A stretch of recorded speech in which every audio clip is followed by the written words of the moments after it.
इस कार्यक्रम के पुण्यार्चक हैं श्री धनेन्द्र जैन, धन्ना सेठ, अभिषेक जैन, हर्षित जैन, समस्त परिवार। Deep Jyoti rubber private limited, manufacturer of rubber pipe, rubber sheet, electrical mat sheet, sector 5, Noida, Uttar Pradesh. Shri Sunil Jain एवं श्रीमती मनीषा जी, अक्षत जैन, मोना जनरेटर्स, निर्माण विहार, दिल्ली। धर्म प्रेमी बंधु, धर्म के फल की बात चल रही है। अभी तक अपन ने धर्म क्या था इस बात को तो जान लिया। अब बतलाया जा रहा है कि उस धर्म का फल क्या है। तो उसके फल को बतलाते हुए बतलाया था कि इस धरा पर अगर वह सम्यक दृष्टि जीव जन्म लेता है तो विशिष्ट पुण्य के साथ लेता है, और जो इस धरा के श्रेष्ठ पद हैं वह उन धर्मात्माओं को ही मिलते हैं। तो उनमें सबसे पहले इस पृथ्वी के सर्वोत्कृष्ट पुण्यवान जीव कहलाते हैं तीर्थंकर भगवान। और वह तीर्थंकर बनने के लिए क्या करना होता है, तो कहा जिनकी बात चल रही है वो ही करना होता है। कौन सा विषय चल रहा है? सम्यक दर्शन का विषय चल रहा है। इसका सम्यक दर्शन का। तो भगवान में भी सबसे श्रेष्ठ पद को प्राप्त करके अगर बनना है तो उसके लिए का इस विषय के लिए हमें इस सम्यक दर्शन की प्राप्ति होती है, प्राप्त करना अनिवार्य है। तो यहाँ बतलाया गया कि सबसे पहले कहा कि वह दर्शन विशुद्धि भावना तीर्थंकर बनने के लिए, अरहंत पद की प्राप्ति के लिए सबसे अनिवार्य होती है। और केवल अरहंत पद और तीर्थंकर के लिए नहीं, इस संसार में भी अच्छे पद पाने के लिए, उच्च कुल में जन्म पाने के लिए और धन संपत्ति भोग उपभोग की सामग्री से सहित होने के लिए भी इसी की आवश्यकता होती है। इसके अलावा दूसरा कोई उपाय नहीं हुआ करता है। तो अब इसी बात को उन्होंने बतलाया कि यो सम्यक दृष्टि जीव हैं का वह किन किन पदों को प्राप्त करते हैं, तो सम्यक दर्शन का महत्व क्या है। तो उन्होंने कहा स्वर्ग में जाएंगे तो स्वर्गों में देवेंद्र आदि का पद प्राप्त करेंगे, धर्मेंद्र का पद प्राप्त करेंगे। चक्रवर्ती इस धरा पर आएंगे तो फिर तीर्थंकर, चक्रवर्ती, बलभद्र, नारायण, प्रतिनारायण, कामदेव और का ऐसे ऐसे बड़े बड़े पदों को ये जीव प्राप्त करता है। और अगर इन बड़े पदों को प्राप्त नहीं भी कर पाया तो फिर का जन्म लेगा तो राजा के घर लेगा, नगर सेठ के घर जन्म लेगा, ऐसी जगह वह जन्म लेता है। तो अब उसी बात को आगे और बतलाते हैं कि मोक्ष प्राप्ति में सम्यक दर्शन शुद्ध व्यक्ति और क्या क्या प्राप्त करता है, इस बात को बतलाया जा रहा है। स्यो मनुज मरुज मक्षय मव्याबाधम विशोक भय संकम काष्ठागत सुख विद्या विभवम विमलम भजंती दर्शन शरणः। बतलाया कि शिव सम्यक दृष्टि जीव किन किन पदों को और प्राप्त करता है और किन किन अवस्थाओं को वह प्राप्त नहीं होता है। तो यहाँ पर बताया जा रहा है कि जो सम्यक दर्शन से सहित है ऐसा प्राणी का सबसे पहले कहा कि अजरम अरुजम, अजरम और अरुजम। जरा मतलब बुढ़ापा, तो का वह कभी सम्यक दृष्टि जीव बुढ़ापे को प्राप्त नहीं होता। तो का सम्यक दृष्टि जीव तो बुढ़ापे को प्राप्त होते हैं, लेकिन जिन सम्यक दृष्टि जीवों ने बड़े पद पा लिए हैं उनका कभी बुढ़ापा नहीं आता है। जैसे तीर्थंकर भगवान कभी बूढ़े नहीं होते, चक्रवर्ती कभी बूढ़े नहीं होते, बलभद्र कभी बूढ़े नहीं होते, नारायण कभी बूढ़े नहीं होते, प्रतिनारायण कभी बूढ़े नहीं होते, कामदेव कभी बूढ़े नहीं होते। इनका कभी बुढ़ापा नहीं आता है। ये हमेशा मरण पर्यंत तक जैसे कुमार अवस्था में होते हैं वैसे ही मरण पर्यंत अवस्था तक वैसे ही बने रहते हैं। इनमें कोई कमी नहीं आती कभी, ज्यों की त्यों अवस्था उनकी बनी रहती है। तो इस तरह का उनकी इन अवस्थाओं को यहाँ बताया जा रहा। तो यहाँ कहा कि अजरम यानी वृद्ध अवस्था से रहित होते हैं। तो ये जिस समय रावण की मृत्यु हुई थी तो वह चूंकि पति नारायण था, तो मृत्यु के समय में भी वह ऐसा लग रहा था जैसा कि 16 साल का कोई युवा होता है। ऐसा वह मृत्यु के समय पे भी दिखाई दे रहा था। तो का महापुरुष कभी बूढ़े नहीं होते, और का अन्य सम्यक दृष्टि जीव तो बूढ़े होते हैं, लेकिन महापुरुष तो उस सम्यक्त का ये प्रभाव है कि व्यक्ति अगर मनुष्य पर्याय पाता है तो वृद्ध अवस्था को प्राप्त नहीं होता है। फिर कहा अरुजम, तो रुज कहते हैं रोग को, तो रोग से रहित होता है। कहा कि इनको कोई रोग नहीं आते, महापुरुषों को कभी कोई रोग नहीं होते। ये कभी बीमार पड़ जाएं, कुछ हो जाए, ऐसी कोई बात नहीं होती। क्यों नहीं होती है? क्योंकि इनके पुण्य का इतना प्रभाव होता है। आपने कभी कोई पुराण ग्रंथ पढ़े हो तो कभी नहीं पढ़ा होगा है कि भगवान तीर्थंकर भगवान कभी बीमार हो गए थे, चक्रवर्ती कभी बीमार हुए, बलभद्र राम भगवान कभी बीमार हुए, कभी नहीं पढ़ा होगा। लक्ष्मण कभी बीमार हुए, नारायण श्री कृष्ण कभी बीमार हुए, ये कभी बीमार नहीं होते। रावण के बारे में कभी पढ़ा होगा तो कभी बीमार नहीं पड़ा कि भाई इनको बुखार आ गया, सर्दी खांसी हो गई, कोई रोग नहीं होते उनको। क्यों नहीं होते? क्योंकि इनके पुण्य का इतना प्रभाव रहता है कि ये कभी अस्वस्थ अवस्था को प्राप्त होते ही नहीं है। इनके शरीर में हमेशा वैसे ही ऊर्जा, वैसे ही कांति और वैसे ही वीर मतलब बल शरीर में एक जैसा बना रहता है। कभी इनको ये महसूस नहीं होता कि ये मेरे से कम हो गया कुछ। ऐसी इनकी अवस्थाएं बराबर बनी रहती हैं।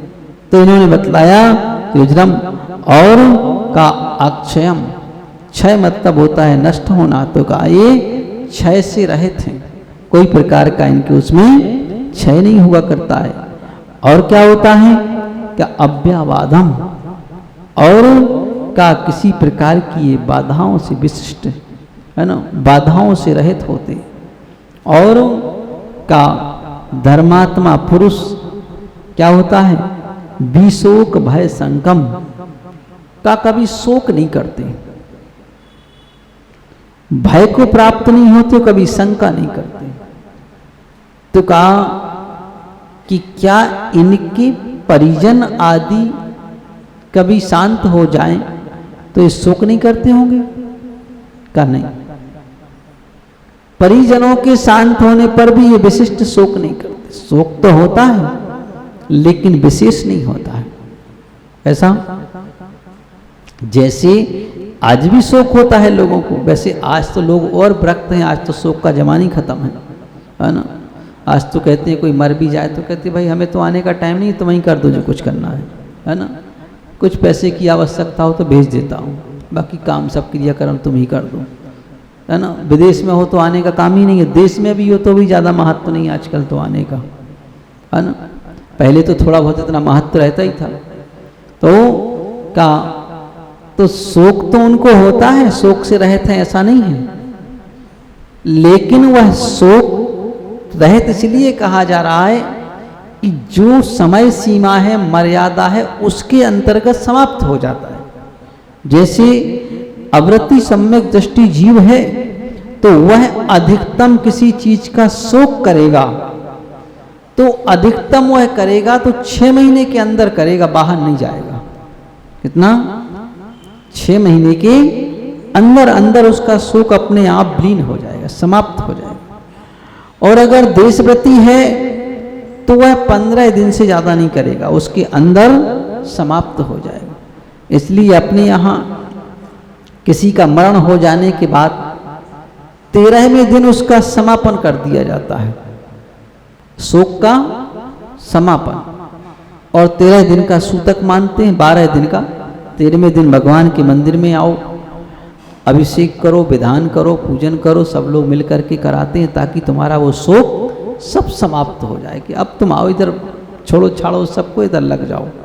और ये इसलिए कहा है कि समय सीमा इसलिए बांधी गई है कि उनके अंदर रहते हुए उन कसायों की जागृति ना होने पाए, है ना।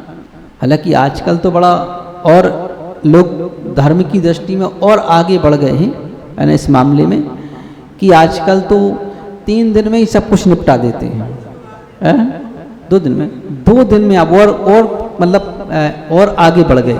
मतलब धर्मात्मा के पने की डिग्री और ऊपर बढ़ गई है कि अब शोक का कोई काम ही नहीं, 2 दिन में सब निपटा देते हैं। उठा भी लिठावनी भी कर दी, मंदिर भी आ गए, सब कुछ हो गया और सबका खाना पीना लेना देना सब निपटाया, तो अपनी घर जाओ, अपनी दुकान जाते हैं, है ना। मतलब इस समय धर्म की कितनी वृद्धि हो गई, मतलब ये कहा जा रहा है कि और वृद्धि हो गई कि अब 2 दिन में सारा मामला निपटा के फुर्सत, मतलब जीवन भर जिसने तुम्हें पाला पोसा, जीवन भर कमाया, तुम्हें दे के गए, उसके लिए अब हमारे पास 2 दिन का वक्त बचा है, इससे ज़्यादा वक्त अब नहीं है मेरे पास, है ना। और आगे आने वाली पीढ़ी कहेगी कि भाई एक ही दिन में सब निपटाओ ना, कहाँ किसको फुर्सत है ना। मर गए तो मर गए, क्या मतलब, है ना। तो ऐसे करके समय समय और नज़दीकी आ रहा है। इसका मतलब ये नहीं है कि ये धर्मात्मा हो गए, इसका मतलब ये है कि ये स्वार्थ से और घिर गए, लोभ की पराकाष्ठा और बढ़ गई कि इनको अपने बाप के लिए 10 दिन की दुकान बंद करने की फुर्सत नहीं है। जब तो अपने बाप के नहीं भाई दुनिया में किसके हो गए, है ना। ये सिद्ध हो गया इससे तो कि उनके लिए तुम्हारे 10 दिन नहीं है तो जिंदगी में तुम्हारे किसके लिए दिन होंगे, मतलब किसी के लिए नहीं हो सकते। और तो ये है, तो इस तरह का ये क्रम से समय घटता जाता है। तो कहा शोक से रहित होते हैं, मतलब कि अपनी समय सीमा के अनुसार शोक को समाप्त कर देते हैं कि भाई अब ये लंबा शोक। और धर्मात्मा व्यक्ति ये जानता है कि भाई व्यक्ति गया है तो परलोक ही गया है, और इसलिए भी शोक नहीं करते वो ज़्यादा कि धर्मात्माओं के कुल में जो जन्म लेते हैं वो कोई अधर्मात्मा नहीं होते। उनके यहाँ भी जो मृत्यु को प्राप्त होते हैं वो भी तो का दीक्षा लेकर के होते हैं। कैसे? तो मृत्यु तो महोत्सव है उनके लिए, क्योंकि हमने तुम्हें धर्म श्रवण करते हुए ये कार्य किया हुआ है, इसलिए महोत्सव है। तो इसलिए शोक का काम नहीं होता है। जैसे कोई साधु की समाधि हो जाए तो शोक नहीं करते कोई, क्यों नहीं करते? ज़्यादा थोड़ी देर के लिए दुख तो होता है कि हमारे संग का कोई व्यक्ति चला गया, वियोग हो गया, चलो भाई, लेकिन बहुत ज़्यादा शोक इसलिए नहीं करते कि हमने तुम्हें धर्म श्रवण तो कराया है जीवन भर और आखिरी समय तक भी कराया है, तो अब तुम तो वहाँ जाकर के स्वर्गों में देव बन गए, अब काहे का शोक? कैसा शोक? हाँ, अगर धर्म श्रवण करते हुए व्यक्ति ना जा पाए तब हमें दुख की आवश्यकता है कि बताओ मनुष्य पर्याय मिली और ऐसे ही चली गई, कुछ भी ना कर पाए हम, तब शोक की आवश्यकता है। और अगर हमने कुछ किया है तो फिर शोक कैसा? ठीक है, ये तो एक प्रकृति का सिद्धांत है, अटल सत्य स्थिति है कि मरना एक दिन सबको है। तो यहाँ फिर शोक रहता है, और का बुढ़ापे से रहित होते हैं, क्षय से रहित होते हैं। वह जानते हैं कि आत्मा का कभी क्षय नहीं होता है, इसलिए वह क्षय अवस्था से रहित होते हैं। मतलब कि जो क्षय सम्यक दृष्टि जीव है उसके परिणामों की कभी क्षय नहीं होता, वृद्धि हमेशा वृद्धि उत्कृष्टता होती है। इसलिए कहा कि ये क्षय से रहित हो गए। और का अव्यावादम का और विशिष्ट प्रकार की वह का बाधाओं से रहित होता है। धर्मात्मा के लिए कोई विशिष्ट बाधाएं नहीं आती हैं। कुछ इस काल के प्रभाव से कुछ अवस्थाएं देखी जा रही, वो बात अलग है। वर्तमान समय में ये कोई कह सकता है कि तीर्थंकरों पे भी उपसर्ग होते हैं, बड़े बड़े महापुरुषों पे भी हुए हैं। बताओ, बलभद्र जैसे, राम जैसे व्यक्ति जंगलों में रोते फिरे सीता के लिए, तो ऐसे ये उपसर्ग कभी होते नहीं हैं इन लोगों पर। लेकिन ये तो कुछ इस हुंडा और सर्पणी काल का, कली काल का प्रभाव है। कि इसके कारण से इस तरह की स्थितियां देखी गई, बाकी कहीं इस तरह की स्थितियां बनती नहीं। इन सब स्थितियों से वह हमेशा से ऊपर रहते हैं। तो इस तरह का इन शोक आदि से रहित की अवस्था यहां पर बतलाई गई। अब और कहा कि वह शंका से रहित होते हैं, किसी प्रकार की उनको किसी विषय में शंका नहीं होती है ना, हमेशा शंका से वह रहित होते हैं। न तत्व के विषय में कोई शंका है, न संसार की स्थिति के विषय में कोई शंका है। इन सब शंकाओं से वह रहित हैं। तो इस प्रकार का यह सम्यक दृष्टि जीव की स्थिति बता दी गई और कहा कि वह काष्ठगत सुख विभवम विद्या विभवम का वह सर्वोत्कृष्ट, सामान्य सुख नहीं, कैसा सर्वोत्कृष्ट सुख और का विद्या मतलब ज्ञान और वैभव, इन सब से सहित होता है धर्मात्मा व्यक्ति को। और वैसे देखा जाए तो सर्वोत्कृष्ट सुख है कौन सा? संसार की वस्तुएं मिल जाना ये सर्वोत्कृष्ट सुख नहीं है। सर्वोत्कृष्ट सुख वो है कि जहां व्यक्ति को अपने आप में अंतरंग की शांति हो, वो सर्वोत्कृष्ट सुख है। अगर सर्वोत्कृष्ट सुख संसार की अवस्था में होता तो बताओ घर में रहते हुए पुण्यवान पुरुषों के लिए क्या कमी रहती है? तीर्थंकर भगवान बड़े बड़े महापुरुष, राज्य है, वैभव है, सेवक हैं, कर्मचारी हैं, सब आज्ञा पालन करने वाले हैं, बाहुबल भी है, सब कुछ है, तो फिर इनके पास कोई कमी तो है नहीं। जब कोई कमी नहीं है तो फिर ये ग्रह का त्याग क्यों करते हैं? इसका मतलब कि सर्वोत्कृष्ट सुख वहां नहीं है। कहां पर है? सर्वोत्कृष्ट सुख वहां है जहां हमारे मन के विकल्प शांत हो जाएं, और जब तक परिग्रह का सद्भाव रहेगा तब तक विकल्प कभी शांत हो नहीं सकते। जब तक हमारे अंदर स्वामित्व रहेगा तब तक विकल्प शांत। इसलिए उस स्वामित्व को छोड़ने के लिए, स्वामी पने को छोड़ने के लिए और का उस संपत्ति से अधिकार छोड़ने के लिए ही तो सबका त्याग करके और वन में जाते हैं कि ये सब छोड़ा। जब इसका प्रति हमारा स्वामित्व नहीं है तो फिर हमारे विकल्प भी कम हो जाएंगे, दूर हो जाएंगे। इस कार्यक्रम के पुण्यार्चक थे श्री धनेंद्र जैन धन्ना सेठ, अभिषेक जैन, हर्षित जैन समस्त परिवार। Deep Jyoti rubber private limited, manufacturer of rubber pipe, rubber sheet, electrical mat sheet, sector 5 Noida Uttar Pradesh. Shri Sunil Jain एवं श्रीमती मनीषा जी, अक्षत जैन मोना जनरेटर्स, निर्माण विहार दिल्ली।